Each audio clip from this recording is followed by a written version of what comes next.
Pelaku maling HP sama tas berisi duit jutaan rupiah punya warga Sila Beranti.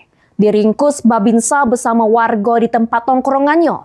Sesudem aksinya, terekam kamera pengawas CCTV, sehingga ciri-ciri pelaku dikenali. Selanjutnya, pelaku diserahkan ke Polrestabes Palembang. Terekam kamera pengawas CCTV, aksi si Kok Bojang yang laku ke pembobolan rumah warga kontrakan di kawasan Sila Beranti Palembang. Sehingga berhasil gasak barang bergo korban. Dapat laporan dari korban yang sudah meresah dengan aksi maling, anggota TNI Babinsa Sila Beranti Kopka Eka Putra bersama warga yang mengetahui ciri-ciri pelaku dari rekaman kamera pengawas, bersama-sama langsung melakukan penangkapan.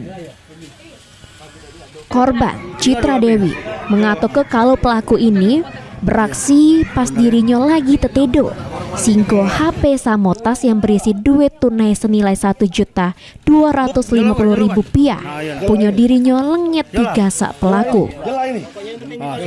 Sudah, ayo, aman, tidak usah di ini.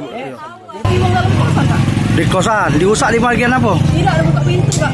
Buka pintu? Langsung masuk. Terus? Lompat dari pagar, Kak. Ngambil apa dia? HP, tas, duit. Sama duit deh. Duit berapa? Rp1.250.000. Terekam CCTV ya? Iya, ada, Kak. Benar itu HP kita ya? Ayo, benar.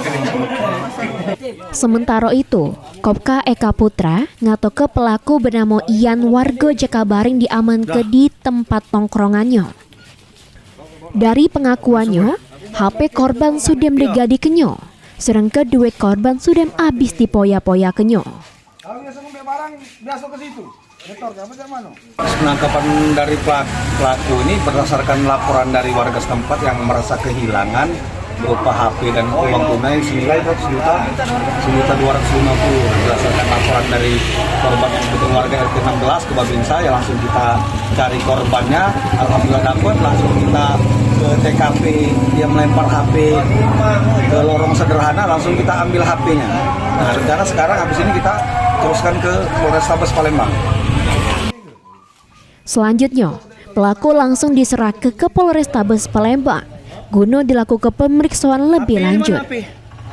Heru Wahyudi, PAL TV. Siapa nama kau nih? Apa? Iya.